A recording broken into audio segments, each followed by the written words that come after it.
But in here, it's the same amenities. There'll be the baggage trucks, and then down that side, the south side of the parking lot, is where all the drinks and Gatorade and coffee and tea will go.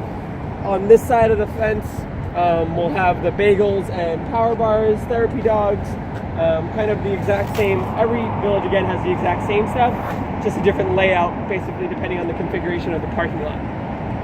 We've also kind of transferred down.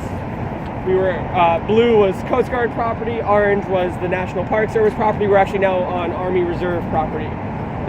So in case you're wondering how this thing continues to split up, it's kind of like a jigsaw puzzle of different agencies and how they piece out the land.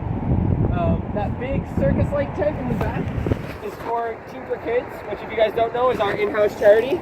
Are you a Team for Kids runner? No, I'm a volunteer for it. Oh, you're in there. So that's what you'll be. Big old tent. They have almost 2,000 runners in that tent. Yeah. It is the biggest tent. It's bigger than the one that we were in this morning.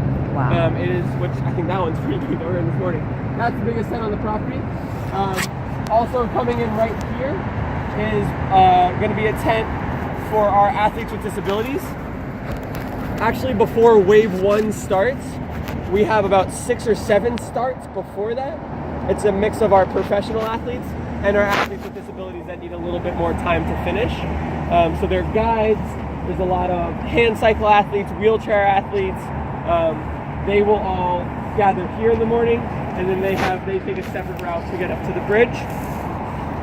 The last thing to mention here in the Green Village is on the other side, kind of through that fence on the left side of the building, is where our broadcast desk will actually be set up. So if you ever watch the race on TV, or if you watch the telecast, when they're sitting at the desks live from the start, that's where they are, with the shot of the bridge in the background. When you go over there, the leaves will all be off the trees. Well, actually, maybe not now. A week out. Usually they're off the trees, but it's been warm. It's usually an awesome shot in the background of the talent that sits at the desk with the Visa Bridge in the background. The corrals are actually, they go under the bridge and make the left. So if you drove in that road that kind of hugs the big grass field we were on, yep, that's the green corral. So they have a little bit of a walk to their corrals, but it's not too bad. A lot of the runners, like the athletes with disabilities and the Team for Kids athletes, do get access to come through the back gate. So if you came in off McLean or off Lily Pond, that's the way they come in on race morning, so they get right into their tent. But as we mentioned, same amenities in each village.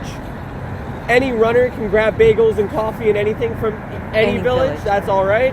The only thing that they will need to go to their village for is their bag. If they're dropping a bag and we are transporting it to Central Park, because it's broken down by their bib, that's how we organize it. So that way when they get to the park, we can find it. They need blue runners can only drop in blue, orange and green and green. That's the main thing that you probably get a decent amount of questions. If a blue runner is standing here saying, I just want to go there and drop my bags, they can't do it. One other thing, sorry. Running with somebody else. Sorry? Running with someone else. You've got your different colors, different. Yes. If you want to run with somebody else, even corrals, you're allowed to run in a different color. If you're a blue runner and you want to go run with your friend in green, that's fine. What they need to do is they need to run in the later wave. So if you're a wave 1 runner and I'm a wave 2 runner and we want to run together, you have to come back to me in wave 2. They both can't move up into wave 1. So the rule is whoever is farther back in the corrals or in the waves, you have to go backwards because it's easier to have a faster runner with slower runners than slower runner with fast runners. So it's not safe, it's safer. The other caveat to that, if anyone asks, is let's say they go try to run together in the farther back corral. If that corral is full, then if they want to still run together, they have to go to the very back of those corrals, which is F. So our corrals go A through F. So if they try to go to the B corral is already full and they still want to run together, that B runner could get in. But that runner who came back to run with them would have to go back to F. So in theory, they'll probably both go back to F to run together. One other thing I forgot to mention when I was talking about the breastfeeding moms that have to go to the main medical, we also have a small group of runners that ask to have some of their medical stuff. So if you have like an insulin pump or something like that you need to have juiced up here in the morning and then have it transferred to the finish, that also happens at main medical. We have all reached out to the people who have reached out to us for that service and have given them very explicit directions on how to get to the open zone tent. But happens to get turned around, that also happens from the main medical tent movement zone. Yeah, there's not too many that transport anything, but in case you get that question on race morning, yeah, main medical tent. If there is a question you guys don't know the answer to, we didn't point out the locations, but you probably saw the main yellow tent in the open zone where you came in and parked. There are 8 of those around the fort. That is the best bet to send them. That is with New York Roadrunner staff. They know the answers to everything. In the Green Village, it will be right here. It is also, they're generally very close to the announcer. So if you hear I know there's a sound system, so you can kind of hear it from everywhere, but if you see the announcer, generally the yellow tent, information tent, is very close by to the announcer.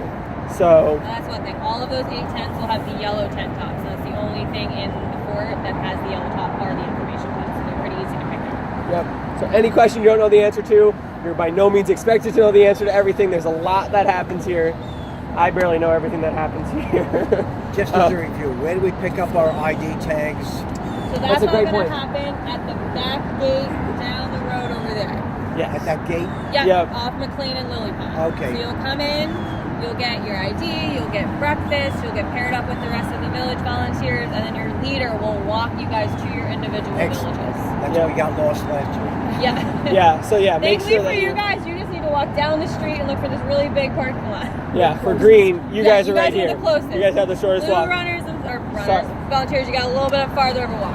And do me a favor, just point out once again, where are the other villages now? So we're in green. Yes. Orange is under the